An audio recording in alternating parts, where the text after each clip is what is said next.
Roots into Law with Stephanie Smith. Supported by Tiger Law, a new breed of law firm for you and your business. Hello and welcome to this instalment of my Roots into Law series. Today I am incredibly pleased to be joined by Tiger's own Phil Steventon. Welcome, Phil. Hey Stephanie, how's it going? Yes, good, thank you. And thank you very much for taking the time to take part in this today. I'm really excited to have you here. Yeah, no, me too. This is exciting as well. This is my first podcast experience. So Is this it? will be really good. I'm looking forward to this. Yay, fabulous. Oh, well, I'm really excited. So, as you know, obviously, the idea behind this series is just to really educate people and inform people about the different types of routes that people take to qualify in, whether they want to qualify as solicitors or lawyers, however they like to do it.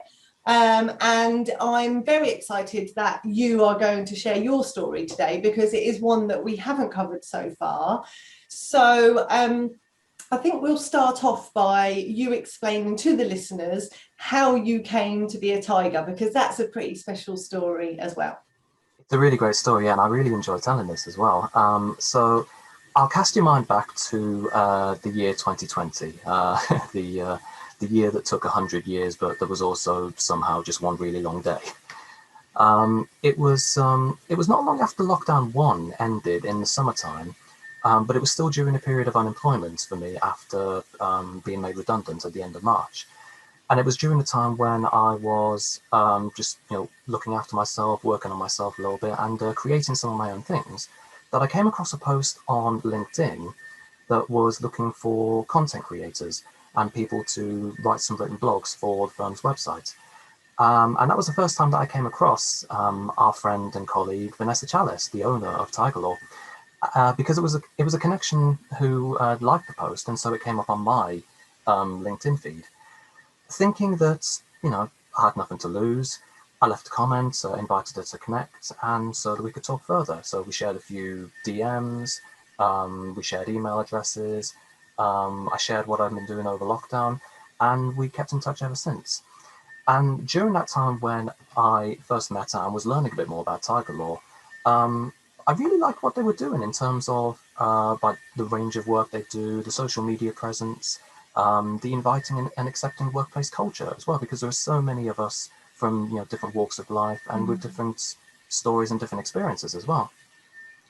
And it was around summertime that was the first time where I think Vanessa and I broached the Tiger Cubs program as well for young aspiring lawyers to be featured by the firm. Yeah.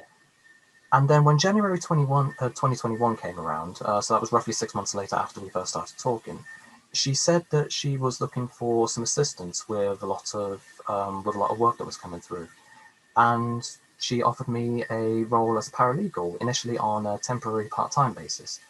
The part-time portion of that lasted about a day because of the amount of work that we were doing. And then a couple of months after starting, I was offered the role permanently, and quite frankly, I couldn't say yes fast enough. So since January 2021, I've been working for a firm that has given me exactly what I've been looking for in a workplace, all from the comfort of my tiny little bedroom in West Bromwich in the West Midlands. Fabulous.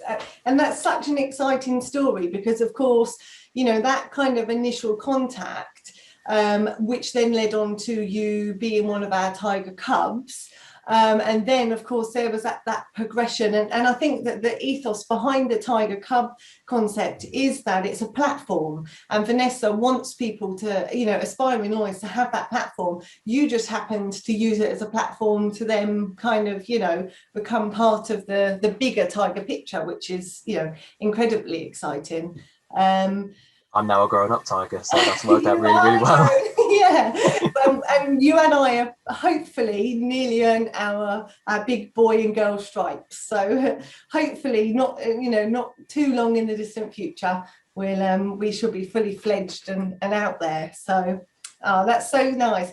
And it's really great that, I had a similar kind of story in that I knew I had reached a point where I wanted to change, and I had qualified in a particular role with my studies, the academic side.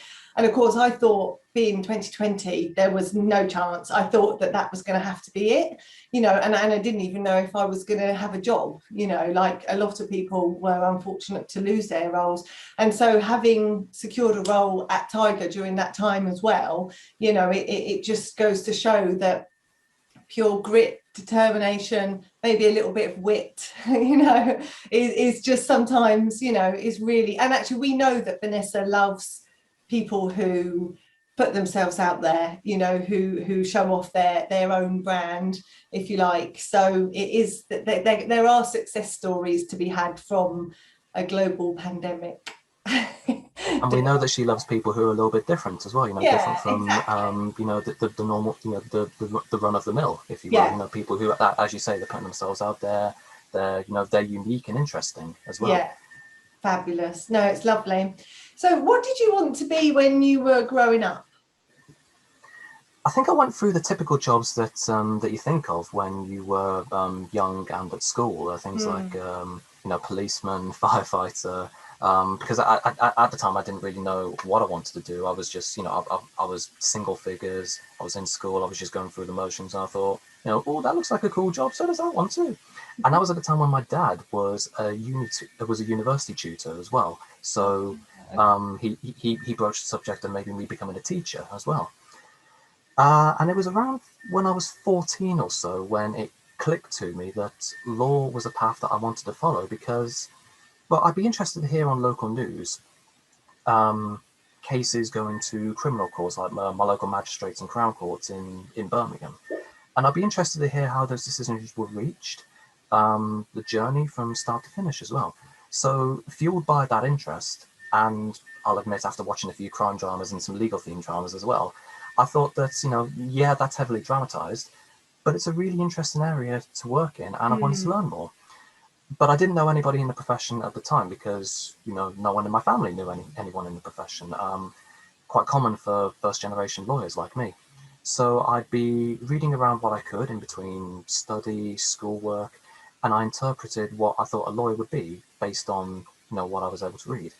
So I picked the GCSEs and A levels that I thought at the time would give me, you know, the best head start for a career in law. So subjects that required a mixture of like analytical thinking, interpretation of language, being able to solve problems effectively, being able to understand different points of view, being able to advise on issues that were, you know, quite sensitive, quite political at times, or that would have a real impact on people's lives. Hmm. Well, I mean, that's a really kind of sensible and quite grown up view of the world when, you know, for such a young person to, you know, if I'm perfectly honest, I kind of fell into a law firm when I was 18, just as a junior. I never certainly had it from, you know, such a young age. So it obviously is clear that you know, once you decided, you knew that that was what you wanted to do, you know, and here you are. So that's really nice. I think there was also a real desire that, you know, in whatever I wanted to do, I wanted to, you know, be a good servant to people. I wanted to, you Hmm. know, Help help as many people people. as I could. Yeah, Yeah. and I thought that, you know, even when I was 14, you know, I'm blowing my own trumpet a little bit. I'm not going to lie, but I knew that I was, you know, quite intelligent, quite capable. So I thought I could use that to help Yeah. people and help as many people as I could in, you know, in the best way that I knew how to. Mm. Yeah, and that's interesting actually, because that's one of the qualities that I always say about myself is that I like to help people.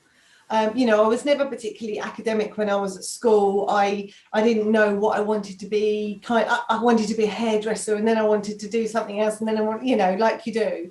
But I always have wanted to help people, and I do a lot outside of work to help people. And so I think that that must just be one of those good qualities that, you know, good lawyers, I think, must possess naturally, you know, and hopefully that will certainly stand us in good stead to having a successful law career in the future. Definitely, yeah, I definitely agree with that. Yeah, Hmm. 100%. And so, in terms of your schooling background, then prior to going to law school, what's your story? What type of school did you attend? Well, for primary school, I attended a quite a small single-sex, about 25 pupil school not in my local area at all. It was Mm. in Lichfield in South Staffordshire. I was there from just before my 5th birthday, and I left just after my 11th birthday, if memory serves. Although I am having to think back to early 2000s right now. Um, and the last 6 months or so of that primary school year, so year 6, that was spent at a more larger mainstream school of about 500 or so pupils, Wow. based in Great Bar, which was a little bit closer to my home. Mm. And that was done to try and prepare me for a mainstream secondary school. It didn't work, Mm. so oh well. And my secondary school years, from 11 years old to 18 years old, was spent at a residential boarding school near Tewkesbury in Gloucestershire. So I would stay over during the week, and I would come home for the weekends. So yeah, my time there would be Sunday night until about Friday afternoon when the school week had finished. I'd be there, and then Friday night until Sunday afternoon back home with family. Okay. Well, that sounds really interesting, and not anything that I can relate to at all, because I've never, I went to a mainstream primary school, mainstream secondary school. Yeah, that must have been quite an interesting time. I guess for you at the time, you probably didn't know any different. So you just, to you, it was probably perfectly normal. And being in a school with just 25 pupils, that must have been, quite unusual. It felt like, looking back on it now, it felt like, the whole big fish, small pond Hmm. story, and then, transition into the more mainstream primary to get me ready for secondary. That Okay. was, complete opposite, wasn't it? Tiny fish, humongous pond, Oh, and yeah, that was definitely a culture shock, having spent years only really having to learn yeah. about 25 names. But yeah, and in terms of the academic background as well, because you asked about that as well, it was it was fairly unremarkable, really. It was fairly standard. So I sat GCSEs in 2006, and I achieved a round of B's and C's and a merit for an ICT GNVQ. So I was really pleased with that. Hmm. And I stayed on at my secondary school to progress to sixth form. I felt like I knew everybody there. I'd earned the respect of my peers, friends, and staff there. And I did A levels there, where I've got to be honest, my results were really, really, really underwhelming. But it was still enough to get me into undergrad university. And at the same time, whilst I was at secondary school as well, I was able to take part in things like the Duke of Edinburgh's awards. So I completed the bronze, silver, and gold awards, and I had a chance to visit St James's Palace for the presentation ceremony, and I had a chance to exchange a couple of words with the Duke himself, which was really nice. Oh, how And lovely. yeah, he was. It felt like he had a lot of time for us. Mm. Really interested in what we were doing for our gold award, like things like the residential projects and things like that. I was also completing other courses like sports leader awards. I was the coach for the under-14s badminton team for the inter-school games.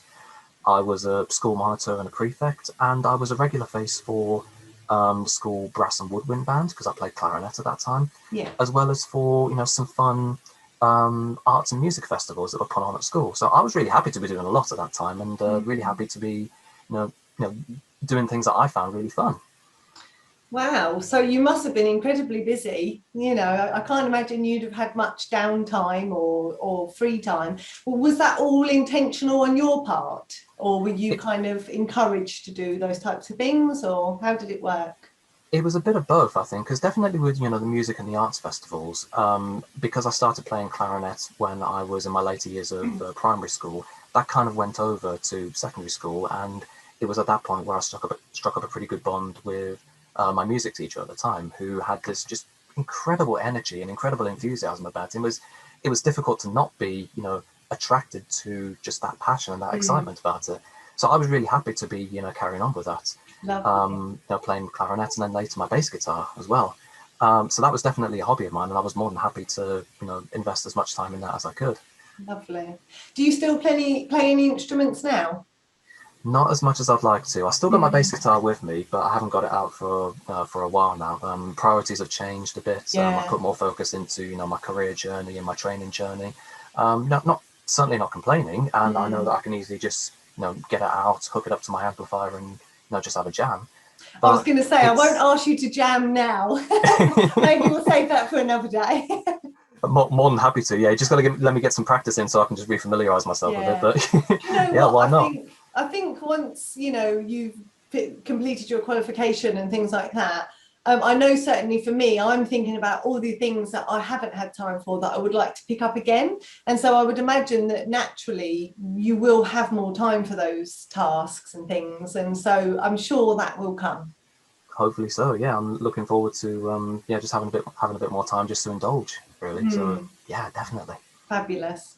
So I mentioned earlier that you have taken quite a exciting route to qualifying, which is exciting to me anyway, because it's kind of split between the traditional route and the Silex route, as we know, which Mm. is, you know, the route that we are both going down. So I know you have a law degree. So Yeah. can you just explain to me kind of the journey to obtaining that law degree, how, you know, how you went about it, please? Yeah, the degree that I studied at the time was brand new for my undergrad university, which was Nottingham-Trent. I had a quick look quite recently. It doesn't look like they're still doing it anymore. But the degree I studied was law with Spanish. It was a 4-year course where it was split roughly 2 parts law to 1 part Spanish. And the third year was a sandwich year that I spent in Spain, where I studied the first year of the law degree at the University of Salamanca. So that's a law degree with its own language Mm, in a different language altogether. So wow. gulp. Um, and yeah, in terms of the law degree itself, it was fairly standard. You know, the study aspects were not too different from anybody else studying a law degree. In and around studying, I was also active in the music society. There'd be little groups of us getting together to play music together. Range of types of music as well, because there were so many people there with so many different tastes. So, you know, me and my bass guitar, we were quite in demand for things like rock, punk, drum and bass, kind of like you might hear from bands like Royal Blood, Mhm. and my personal favorite genre of music, which is hard rock and heavy metal.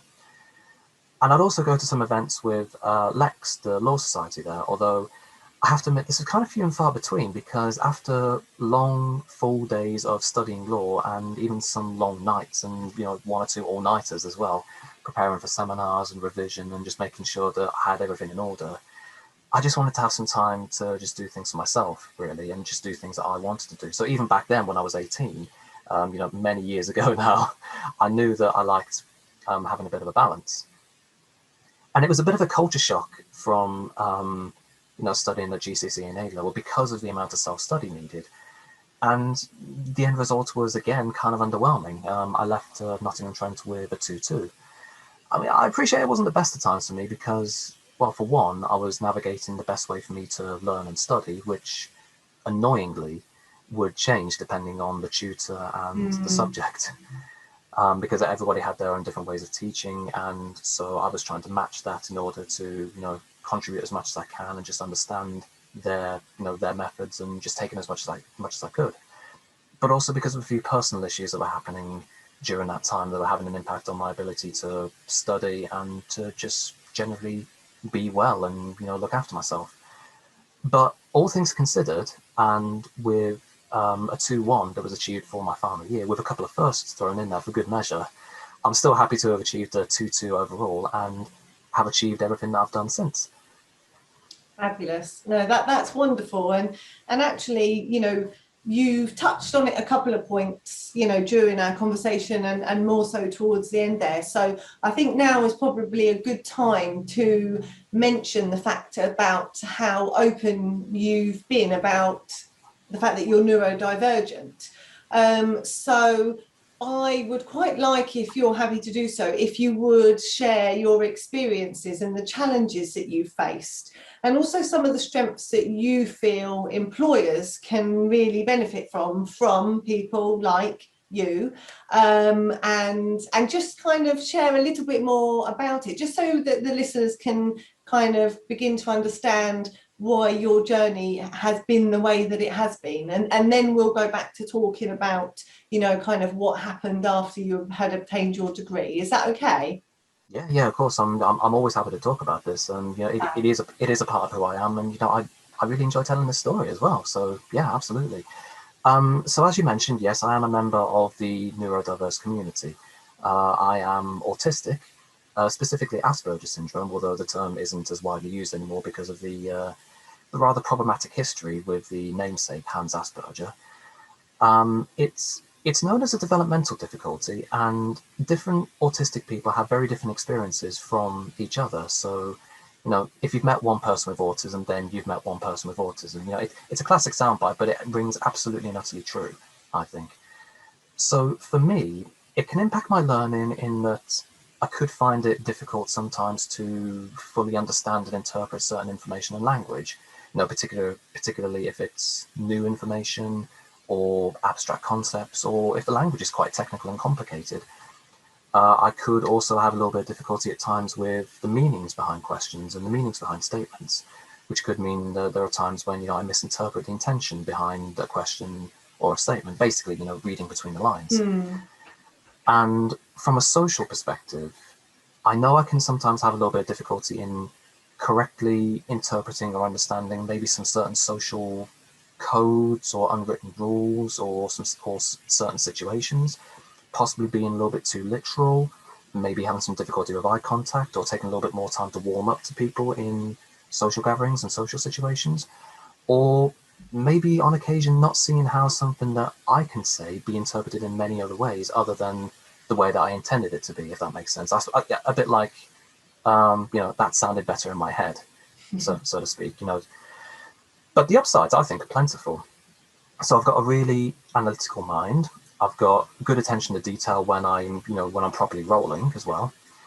I can see different ways to approach work tasks because of my different way of seeing the world. I'm really creative in my problem solving. I don't judge or prejudice because I know exactly how it feels to be different or to feel like, you know, a bit of an outsider, for lack of a better term. My emotional intelligence is quite high, I feel, because I can empathize with others who have maybe had their own struggles because maybe they are different or because they're dealing with things that their colleagues or their friends may not fully understand. I'm very resilient because I've had to overcome so many challenges to get to where I am today.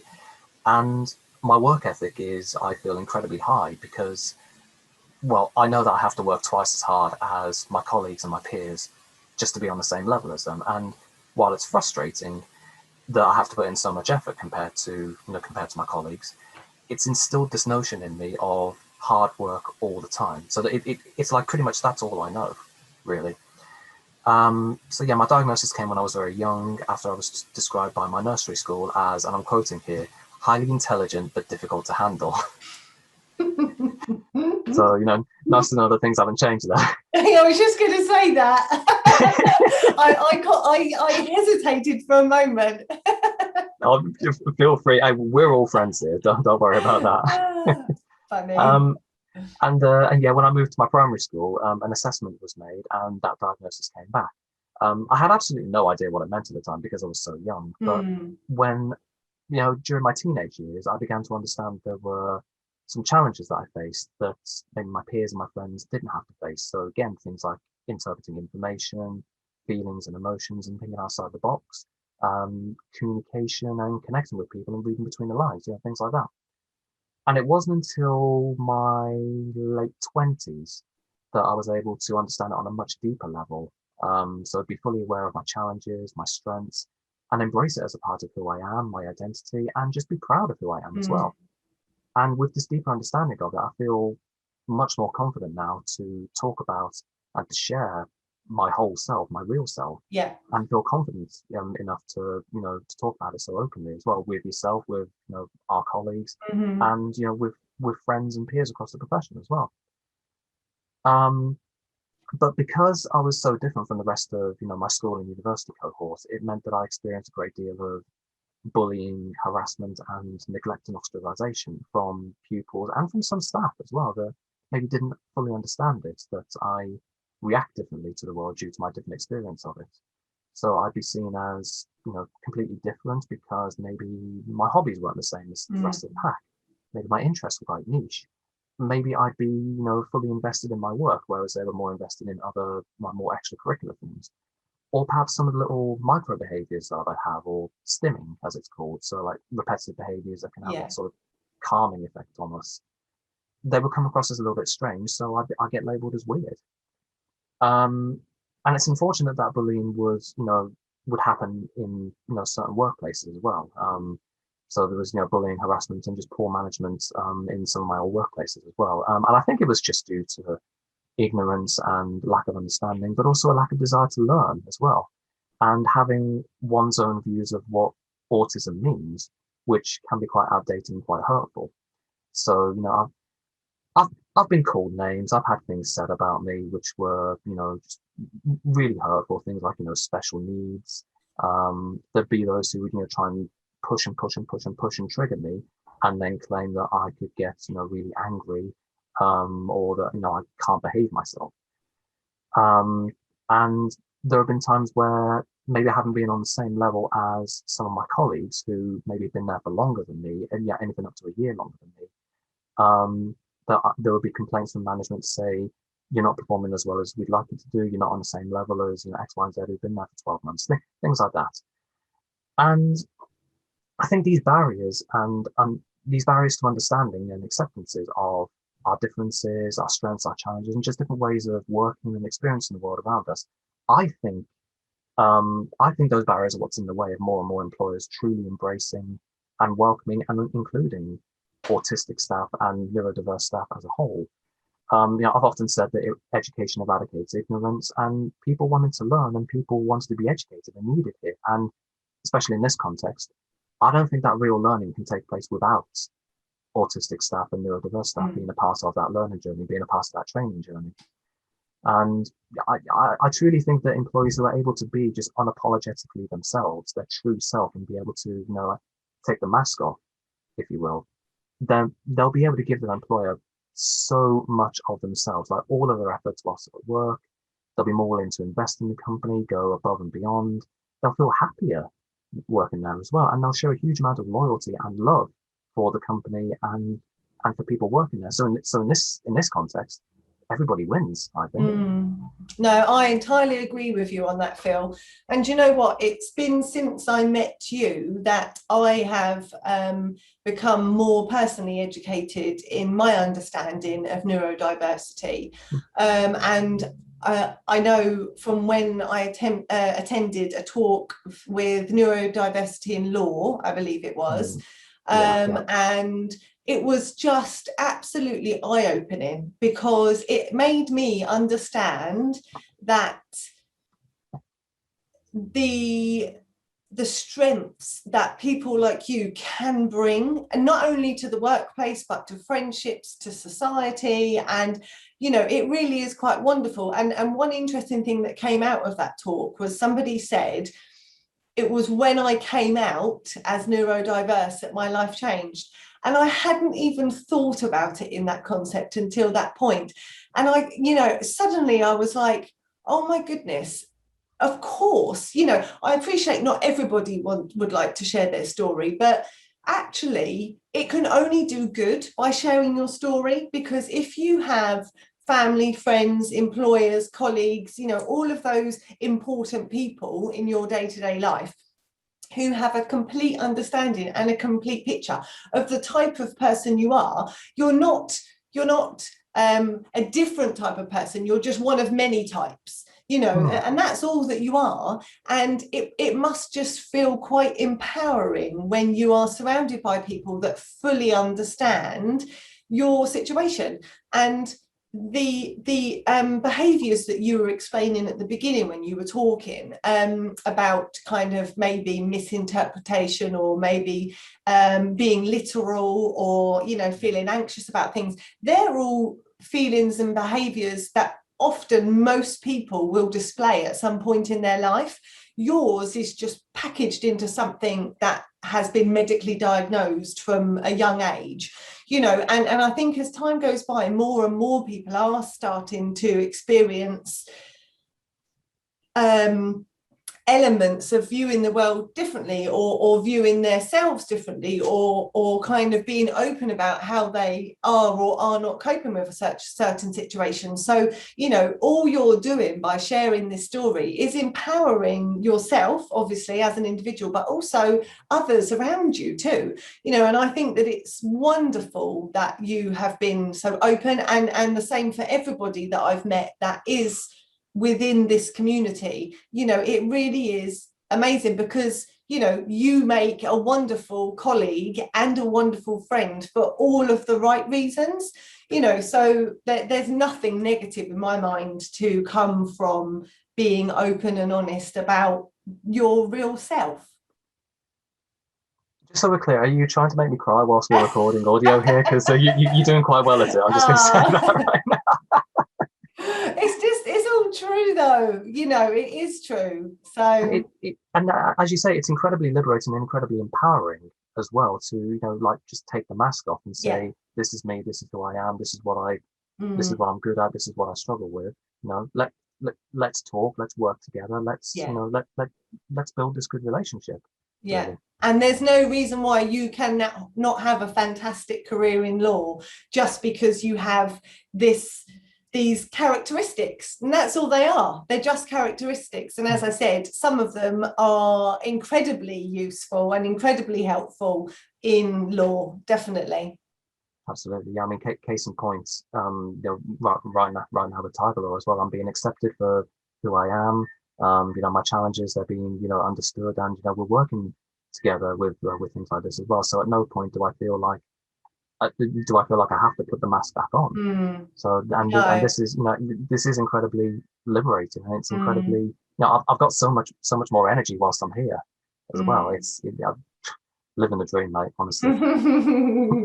I love it.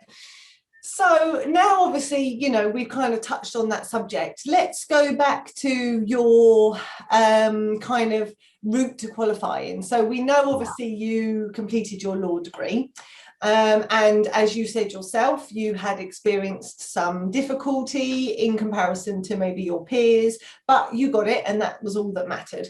So what was it that made you decide to pursue the SILEX route to qualifying? Well, to put it simply, and possibly a little bit bluntly as well, I just really dislike the training contract application process, because I find that it doesn't give me much of an opportunity to bring my real self to my applications, and I find that it isn't geared towards me in terms of what I can find difficult at times. And I came to this realization after having applied for training contracts for 7 years, I think it was.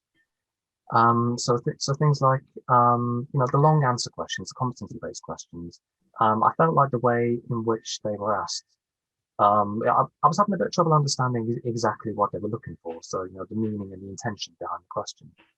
And so, you know, I admit I wasn't able to give them the best answers. It meant that I was filtered out at the online application stage every time apart from once in 7 years. And, you know, because, you know, there are so many that are filtered out at that stage anyway, feedback doesn't come. You know, thousands of us, you know, there's a huge time and money investment into it, and, you know, it's just not feasible. Fair enough. But not having that feedback meant I had no idea what I was doing wrong. So it meant I was making the same mistakes over and over and over again. And the one time when I got past the application stage and then going through all the different stages after that, so I remember that there was a game-based situational judgment and psychometric series of assessments. There were video interviews, and there was the assessment day itself. I felt like these stages weren't really set up for someone like me in mind, and again, I wasn't able to bring my best self. That in turn hindered me from being able to show why I would be such a good candidate. So things like, you know, I might struggle with eye contact a little bit. So, you know, prolonged eye contact with interviewers would feel intense, quite intimate as well. The idea that, you know, you're staring into someone's soul that way. And I would feel quite overwhelmed in doing that as well. So my system of doing that would be, I would look at like the lower half of an interviewer's face, so like nose downwards, which, you know, I suppose in turn meant I could see words coming out of their mouth as well, if that makes sense.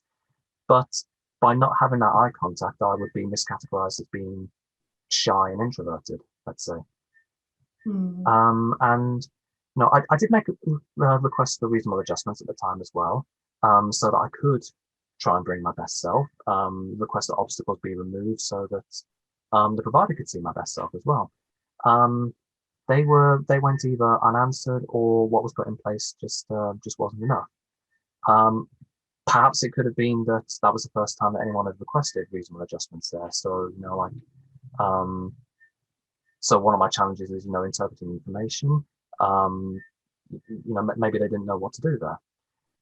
But my hope moving forward is that maybe they've been able to learn a little bit more about what could be offered moving forward, and maybe folks, in future cohorts, might have an easier time of things if they request reasonable adjustments, so that they can bring their best selves. But having gained experience in work since 2014 and in legal practice since 2018, and having gained skills that would benefit any young lawyer, let's be honest, I was confident that I could do the work to a high standard, a standard that my colleagues, my employers, and my clients would be happy with. And there came a point where I told myself that I wasn't going to let my failures to navigate a system that I knew wasn't meant for me deter me from achieving my goal and being able to do it in a way that was the best way for me, the most successful way for me, and that would give me access to the training needed to become, the best version of myself. Wow, that's, yeah, I mean, and it's interesting what you say actually about the training contract process. Obviously, you know how I feel about it too, and we know the stats of the applicants versus the actual roles available. And I know it suits some people, and I know that that's all they're ever focused on, and that's what they get, and but yes, you're right in that it probably has never been, or very few examples in the past, where people have asked for these adjustments or have asked for this very black and white application process to be adjusted to suit people. And I can't imagine that it's happened very often, but that obviously would make sense as to why then you would potentially consider another route to qualifying.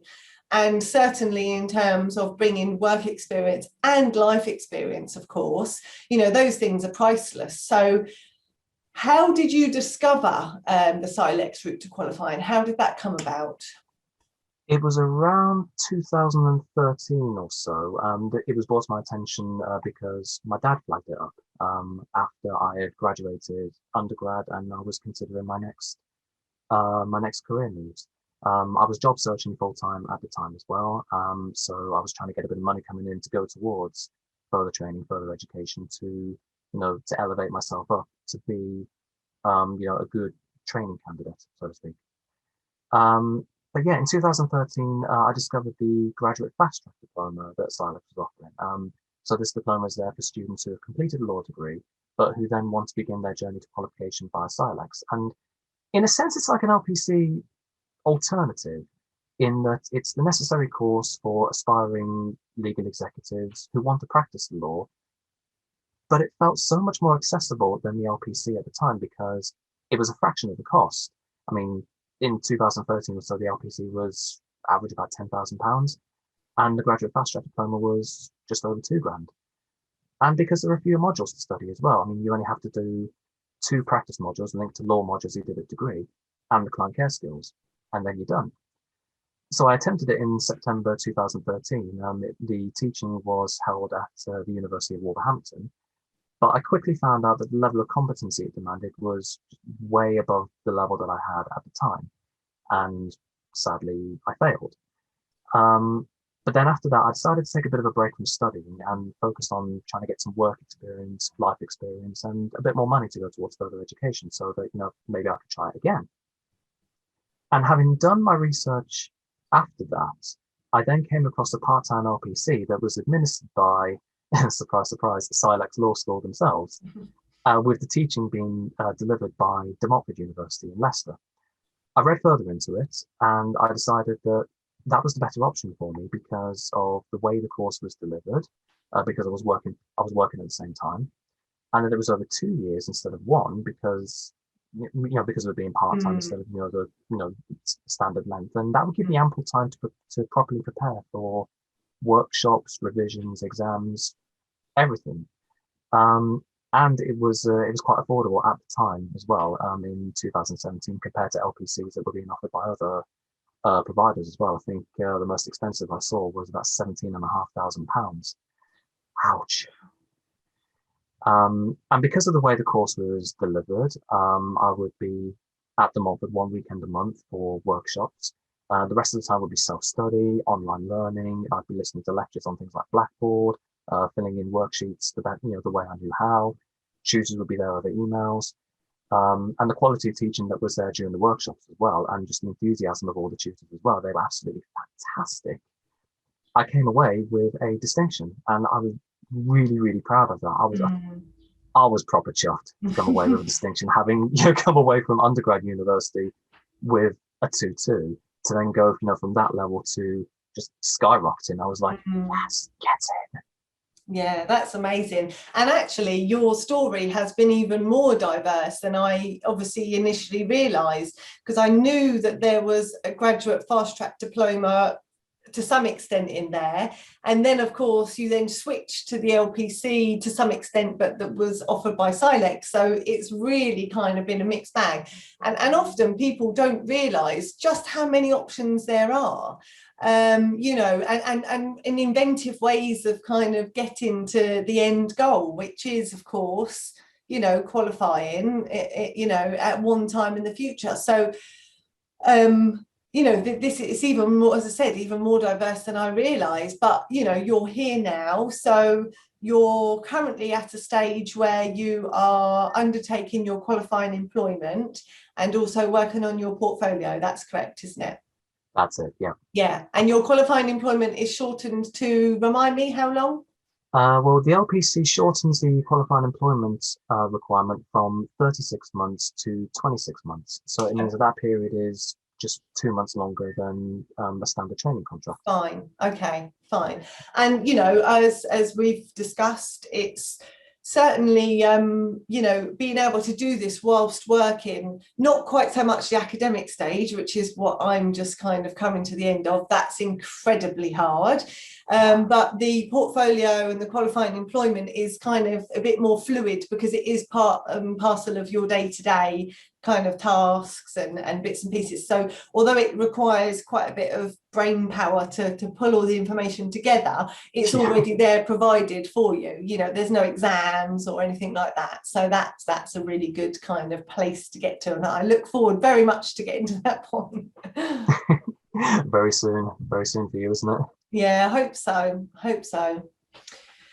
So in terms of then people entering into the legal profession, or people within the legal profession who are undertaking their studies at the moment, or people who are contemplating it and are not quite sure whether they are the right type of person, which, as we know, there is not a right type of person. What do you kind of think in terms of specific skills that would be helpful for those people?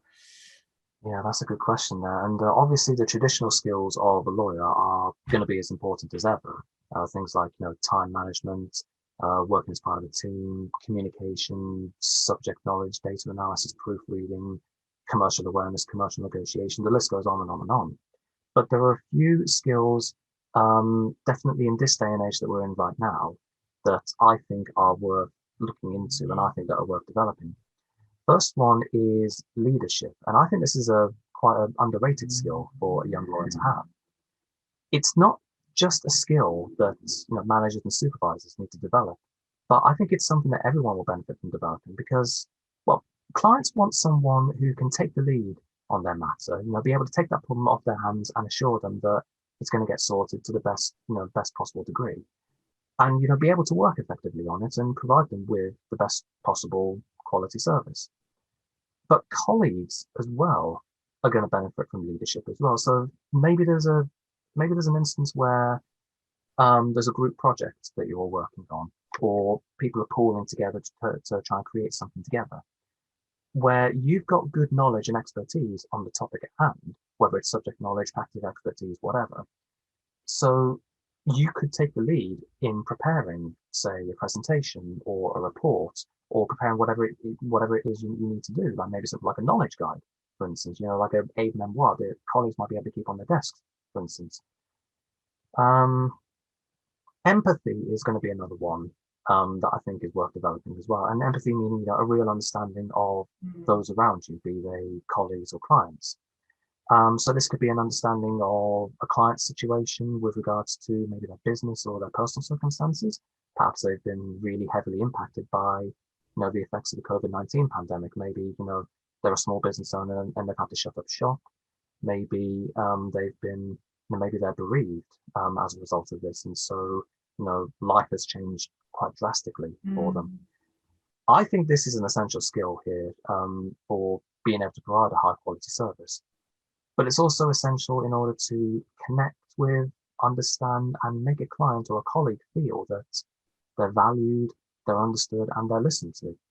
And from this, I think that also being able to show some vulnerability as well in a time of crisis such as this, it's nothing to be ashamed of, and it should be welcomed and accepted as part and parcel of being human, I think. And it's up to us as humans to keep each other, clients and colleagues alike, as well as possible.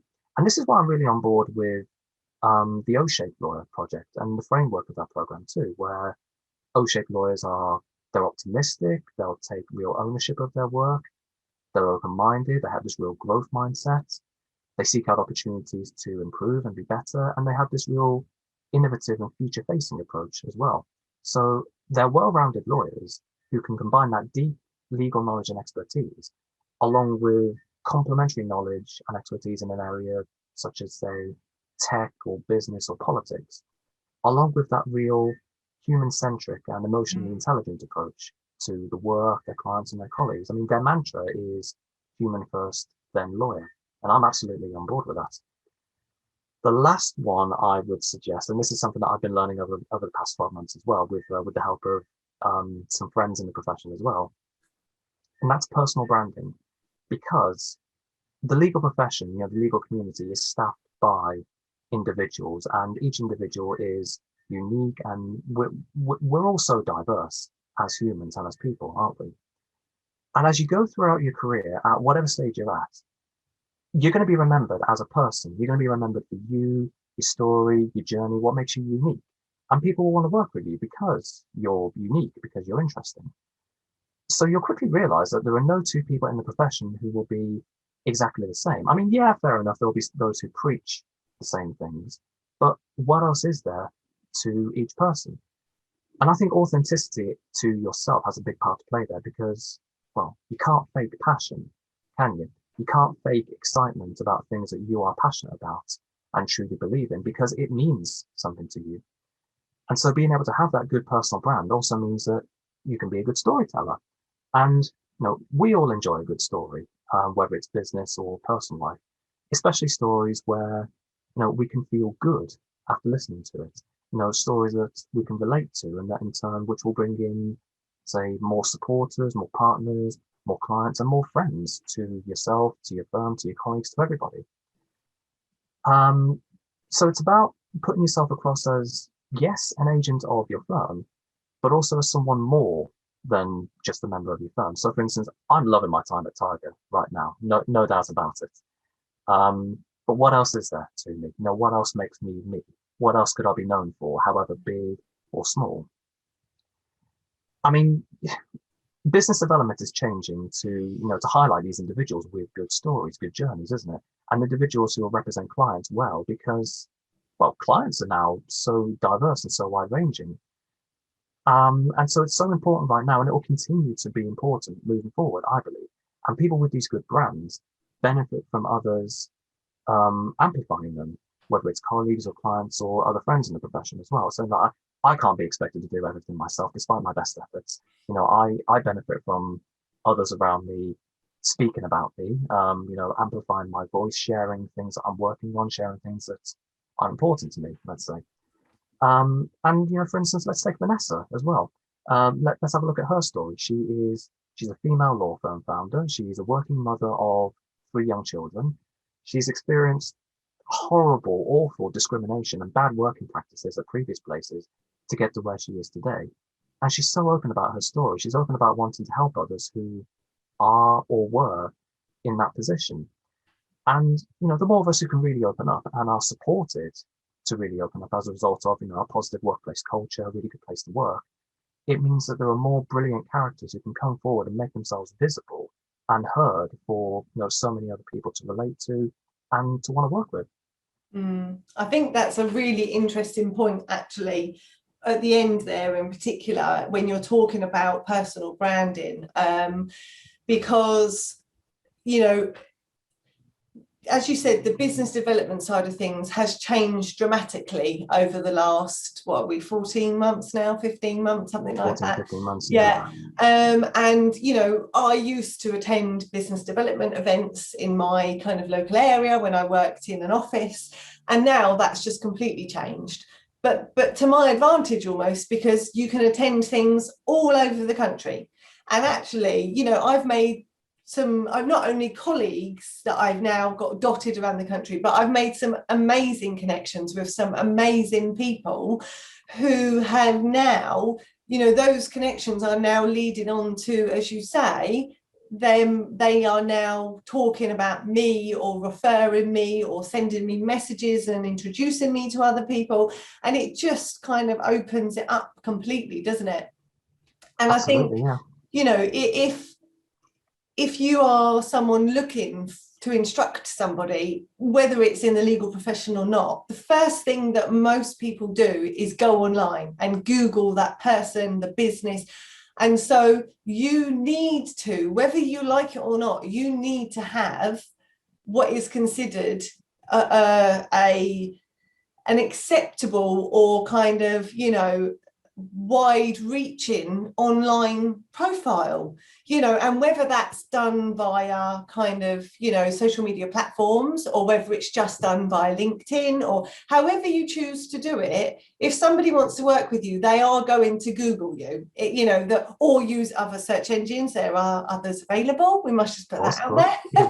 You're so we're impartial, yeah. That is the reality of it. And and I know there are some people who don't want to live their personal lives online. You don't need to. You can live your professional branding online if you want to. And I do think eventually that people who are not already caught onto that perhaps are going to be a little bit left behind in the future. It might not happen for some time yet, but I think eventually people will get a little bit left behind. And I think for aspiring lawyers or people thinking about entering the legal profession, much like the Tiger Cub incentive has offered people this platform, they need to get noticed. They need to put themselves out there. The route to qualifying is changing in both, via the SRA and SILEX. We know that that's going to change. And so there won't be that strict training contract process. There won't be the academic stage of SILEX and then hoping that you get a job later on. What they're going to do is have people already in workplaces who will then undertake their, the academic side of things. So it is going to very much change. And I think that actually it's going to bring power to individuals, but you need to use that power wisely, to your own benefit. Great power, great responsibility, isn't it? Yeah, that's true. And unfortunately, by putting yourself out there, you do almost have to accept that you're not going to please everybody. And there is going to come a time where, unfortunately, you might be the subject of scrutiny or unusual behavior, or and that is a sad fact. It's not something that I've experienced myself, but I do know that it does happen, and unfortunately, we do need to be kind of a little bit thick-skinned when it comes to our online presence. It does go with the territory, really. If you're, absolutely be confident enough to, share as much of yourself as you're comfortable with doing. It is obviously going to be a personal choice as to how much or how little you decide to share of your professional or your personal life. I mean, for me, it's a bit of both. And I'm perfectly happy to do that. But again, as you say, it kind of goes with the territory that you make yourself vulnerable. You know, it's just a fact, really. And, you know, whilst, yes, there is an element of thick skin that's needed there, that doesn't mean to say that you should accept, you know, targeted abuse No, or like yeah, or nasty comments or yeah, that's vitriol slightly or different. anything like that like Mm, that directed to you. I mean, completely different. Yeah, I mean, critique, yeah, fine. You yeah, know, let's invite debate on that. But mm, hate and abuse, get out of here. yeah. I have no time for that. And quite frankly, Mm. you know, if anybody wants to leave hate or abuse or vitriol on anything that I do, whether it's like on social media or anything or anything else, I'm Mm. just like, yeah, see you next, bye. Yeah, You know, no, get out of my life. that's exactly. You wouldn't put up with it on the street. So, you know, why should we put up with it online? Exactly. So I agree. So let's kind of bring things to, you know, the kind of closing off and talk a bit more specifically about, first of all, kind of your first legal job, and then we'll go on to talk about, you know, which area of law you might like to specialize in if you have decided that already. Yeah, I feel like I'm still working on that a little bit, really. But yeah, my first legal practice job, that was in 2018, and that was when I was working for my local city council in Birmingham. So my role was a legal assistant working in the equal pay team, and I was assisting on the negotiation of and generation of equal pay settlements. I joined after the ruling against Birmingham City Council had been made, and during that time, the council was already making payments to the staff, and I believe at the time it had already sold a number of its assets as well, and your big assets as well, things like, you know, the National Indoor Arena, um, what was the other one, the NEC as well. I think at that time they would have sold um, Grand Central train station, or at least they would be selling the rights once it was constructed. And I stayed there for 4 months. That was, you know, that was the length of my contract. Wasn't renewed, whatever, but it was still a good chance to get some exposure to legal practice, really, you know, and get my first exposure as well. And it was the first opportunity that I had to gain practice at things like legal drafting, research, and have my first exposure to employment law, which is an area that I am really interested in. I picked it as an elective module for my LPC, and I loved every minute of it. Um, but Birmingham City Council is huge. It's the biggest local council in all of Europe. And there were times when I did feel quite overwhelmed with the number of people that were in the office building at the time. You know, the office I was working in was huge. It was like over 3 or 4 floors. You know, the floor area was just, it beggars belief, really. Um, so even though the idea of working somewhere where there were lots of people to impress and potentially lots of career development there as well, I couldn't escape the fact that, you know, it felt like I was having to be aware of so much going around me, like so much noise, so many people talking, so much information that I had to absorb and compute and interpret, really. And it was difficult for me. I'm not going to lie. And there were times when I did struggle a little bit there. Um, but you know, it was my first exposure. I'm happy that I went there. I'm happy that I got, you know, I developed that love for employment law as well. So yeah, that was definitely something that prepared me well, ready for the employment law elective for LPC in 2019. So yeah, good times. And in terms of like the area of law that I want to specialize in as well, I mean, over the years, I've gained a lot of knowledge and skills and expertise in a number of different areas, including things like corporate, commercial, employment, commercial property, litigation, and a little bit of private client as well. So I know that my knowledge bank is, you know, it's pretty diverse. I always preach to keep an open mind as to what you study and what you train in and what you qualify into, because once you qualify into an area, it's assumed that, you know, you'll be in that area for the long term, isn't it? Mm. So I mean, with that in mind, I am still keeping my options open, but I realise I will have to make a decision fairly soon. Because if I'm hoping to qualify as, you know, a fellow of Silex and a chartered legal executive by 2023, then I've got, you know, just under 24 months to go now. But I know that I'm enjoying my time working in corporate right now. I'm learning a huge amount. I'm having a really good time. I like the people that I'm working with as well. It's new challenge every day, so that's always good for a learning journey, isn't it? But I know that I enjoyed studying private client and employment law at LPC too, and it's not news to the people who know me best that I have interest in other areas. So maybe during these next couple of years, I can get a bit more practice in and maybe assist more with some more private clients and some more employment law tasks, capacity allowing. I've had a chance to assist um, to assist Devon at Tiger with a couple of private client tasks as well, and yeah, I've quite enjoyed that, and I was happy that I was able to do quite well on my first attempt as well. So if she's listening to this and if there's anything else that you want to throw my way, then throw it my way. I'll I'll do what I can for you, mate. Yeah, I mean, that's a great thing, I guess, really, isn't it?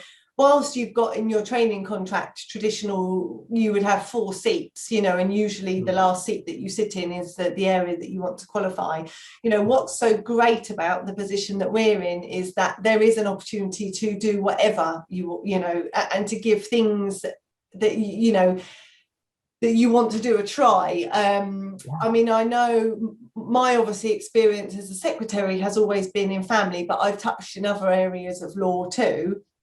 But I've just always had it in my head that I would like to qualify into family. But that's not to say that I might not suddenly undertake some work elsewhere, which I have done, at Tiger. I've assisted other areas. And I know that if I suddenly said, actually, do you know what, I'm really enjoying this, I'm not going to be kind of shut down and told, well, there's not a place for you there.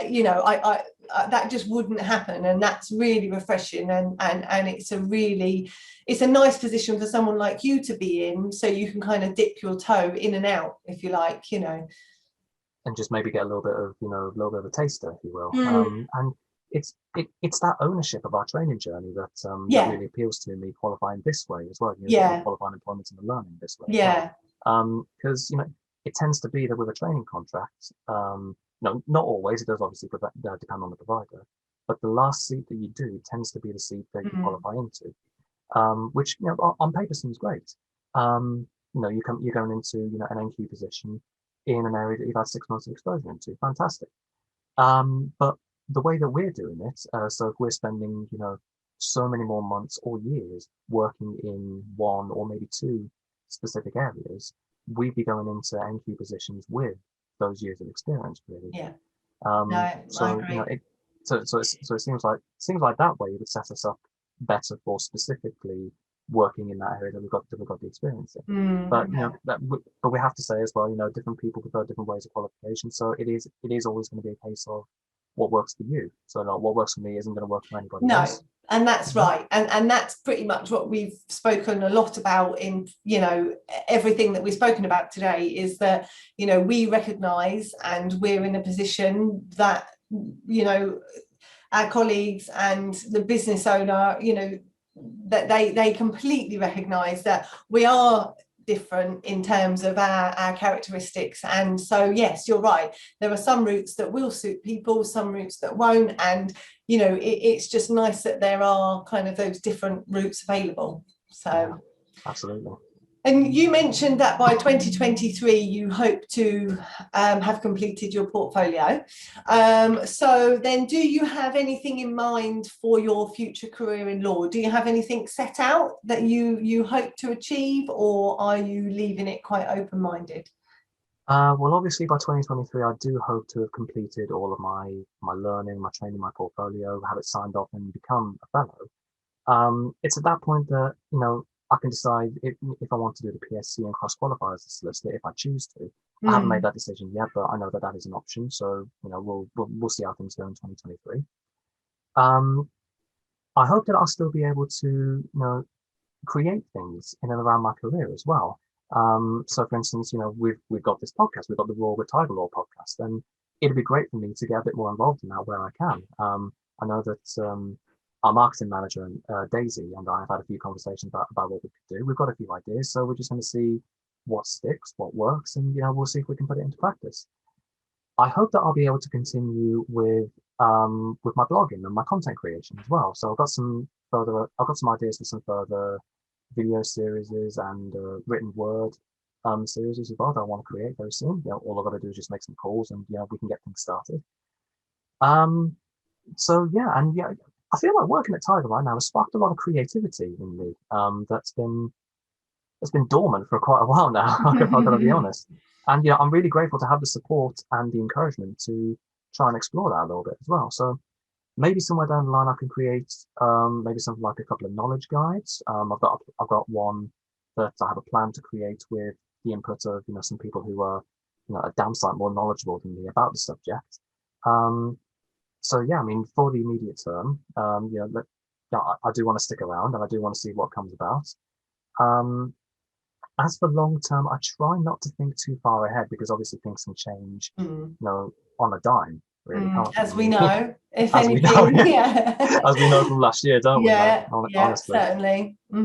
So I don't like having a strict like 5 year goal, No, fair enough. so to speak, because my goal today to achieve in 5 years' time might not be my goal to achieve in 5 years' time in a month or two. But I definitely see myself being here for the long term, whether that's remote or coming into the office every now and again.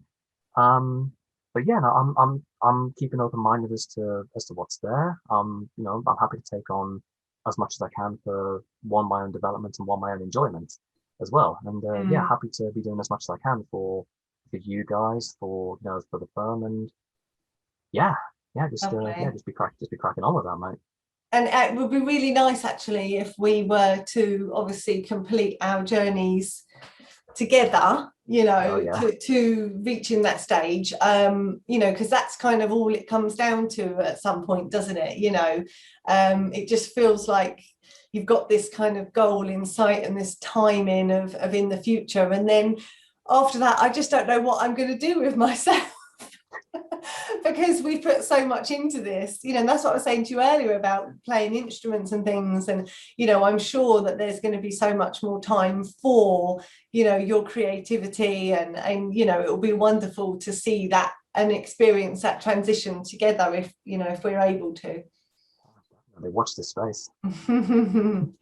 And so, what is your final piece of advice that you would give for students wishing to pursue a career in law? Because I hope that there are, plenty of those people listening, because that is kind of the reason behind these sessions.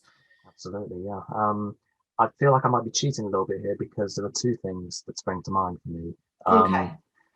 the first one is that when you're studying, try not to look at law as a subject in isolation, because if you look closer, you'll see that it's hugely pervasive across the business and the personal spheres.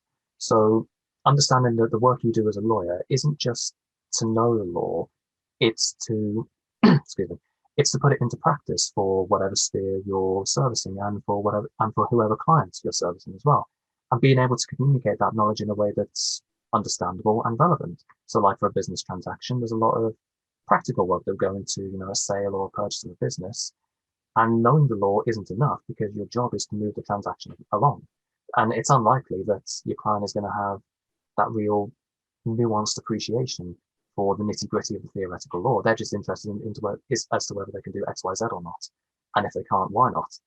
And if they can't, how can you get around it? Hmm. So yeah, definitely here an open mind and an understanding of exactly what you'll be doing as a practicing lawyer is essential. And you can start that by building and gaining an appreciation for the kind of clients that you want to be servicing and gaining an understanding, even if it's just an introductory one at the studying stage, of the world that you want to be servicing.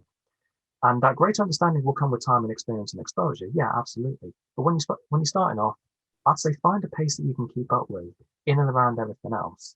Find a pace that you're comfortable with and where it doesn't feel like a chore, but you can still set yourself, achievable goals, say every week or every month, that you're going to learn this about that, so to speak.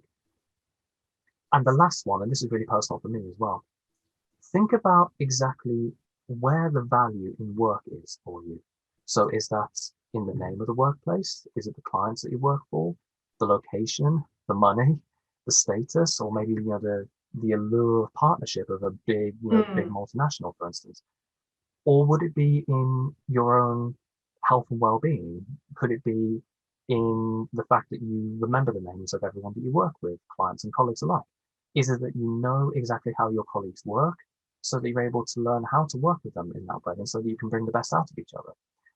I mean, sure, there are plenty of nice things that go into a career in law, but the one thing that we're guilty of is not thinking enough of ourselves. I'm guilty of this as well. I put so many other people before me that I often neglect to think about myself and what I want, really. And for me, what I wanted out of a career in law it's quite simple, to be honest. Good people, good training, good work, and good fun. That's a big thing for me, because if I'm going to be spending the rest of my career at a place, and that is definitely my goal, then I want to know that the people that I'm working with are fun to be around, that they're really nice to be around, that the culture is fun, and that what I'm doing both at work and outside of work and with my own projects is fun as well. I don't think I can work for a workplace where I'm coming into work miserable. I couldn't work anywhere where it feels like a chore. I mean, work is work. You're expected to do your best, and it's never going to be pretty 100% of the time.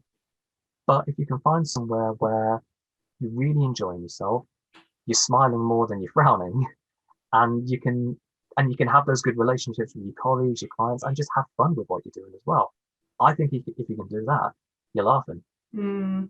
Yeah, I agree with you on that, actually. And I think as well, kind of as time goes on and as you get maybe a little bit older, as your life goes by, I think you realise that there's not one size fits all, in terms of putting the actual job aside, because as you said, what we do in terms of, the legal side of things is why we've undertaken the training that we've undertaken. But the personal side of things, I think that sometimes only comes with time. And, having worked in, I've been in a few private law, high street practices over the years. And so I kind of got to the point where I realised what did and didn't suit me, if that does take time, and certain places aren't going to suit everybody, but I think that people coming into the profession certainly need to maybe try different things and keep themselves open, and then eventually one day I think you do realize what does make you happy, and I think that is the most important thing in a workplace, definitely. It is just a shame that you have to have that perspective and have to for lack of a better term, kiss a few frogs along the way as well. But if you don't have that perspective, then I don't think you can, I don't think you can understand what doesn't work for you. So that way, not to look for that, and then seek out and understand what does work for you. That's what I believe. Yeah, I mean, there's very few, in my experience of people that I've met, very few personal journeys where there hasn't been tough times or negative times or, unexpected times. And we just have to work with those. And I think if the last year has taught us anything, it's that good can come from bad experiences and negative experiences. We just have to allow the process to unfold and, take the good from it. It's important to remember as well that wherever there's shadow, there's going to be light, isn't there? Yeah, that's true. Yeah, that's true. Lovely. Well, thank you so much for sharing your story and for taking part. It's something that I've really been looking forward to doing, as I said, because your journey is very diverse, but you also have your added layer of characteristic, which is just, it is just a wonderful thing to learn and to share with other people. So thank you. It's been really fun, and I've really enjoyed this as well. Thanks very much, Stephanie. Good, that's lovely. Thank you, Phil. Thanks. Thank you for listening to this episode of Roots into Law with Stephanie Smith, supported by Tiger Law, a new breed of law firm for you and your business. Find us on YouTube or wherever you normally listen to your podcasts, and be sure to click subscribe.